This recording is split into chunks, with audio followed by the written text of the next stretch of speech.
অসম কৃষি বিশ্ববিদ্যালয়ত অনুষ্ঠিত হোৱা 25 যি সমাৱৰ্তন অনুষ্ঠান আছিলে সেই 25 সমাৱৰ্তন অনুষ্ঠানত পদ্মশ্ৰী যাদৱ পায়েং ডাঙৰীয়াক প্ৰদান কৰা হয় সন্মানীয় ডক্টৰেট উপাধি। ডাঙৰীয়া আজি আমাৰ সৈতে উপস্থিত আছে। মই তেখেতৰ পৰা কিছু মন্তব্য জানিবলৈ চেষ্টা কৰিম। আপোনাক স্বাগতম জনাইছোঁ আমাৰ চেনেলৰ মজিয়ালৈ। আজি অসম কৃষি বিশ্ববিদ্যালয়ত 25 সমাৱৰ্তন অনুষ্ঠানত আপোনাক সন্মানীয় ডক্টৰেট উপাধি প্ৰদান কৰে।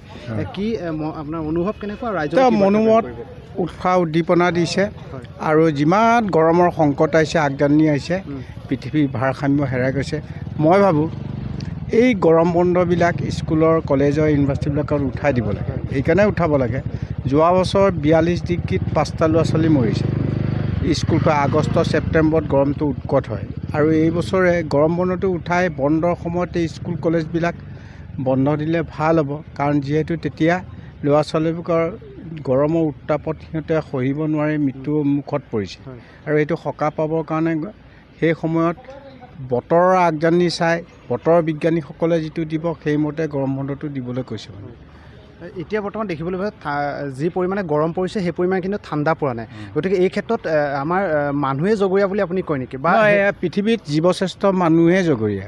যিদিনা গছে আমাক কাপোৰ পিন্ধাবলৈ শিকাইছিল, চৰাই আকাশত উৰিবলৈ শিকাইছিল, সেই দিনটোৱে সমগ্ৰ বিশ্বই প্ৰকৃতিক দাস হিচাপে ব্যৱহাৰ কৰাৰ ফলত জলবায়ু পৰিৱৰ্তনৰ COVID-19 আহি গৈছে।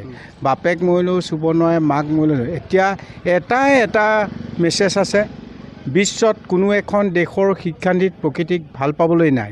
নথকাৰ ফলত এই কণ্ডিশ্যনটো হৈ গৈছে। এতিয়া সমগ্ৰ বিশ্বৰ 800 কোটি মানুহে প্ৰকৃতিক ভাল পাবলৈ শিকক, তেতিয়া সকলোখিনি সমস্যা দূৰ হৈ যাব। ধন্যবাদ। ইয়াৰ বিকল্প কি আছে বুলি ভাবে? নাই, গছ গছনি অবিহনে কোনো হয় প্ৰকৃতিক তেতিয়া ভাল পাব। কাৰণ এডুকেশ্যন ছিষ্টেমতে নাই নহয় প্ৰকৃতিক ভাল পাবলৈ। তেতিয়া সেই সময়ৰ ধৰ্মগুৰুসকলৰ হজৰত মহম্মদে হওক, যীশুখ্ৰীষ্টই হওক, বুদ্ধদেৱে হওক, শংকৰ মাধৱে হওক, তেওঁলোকৰ চাৰ্টিফিকেট আছে জানো? তেওঁলোকৰ নাই নহয়।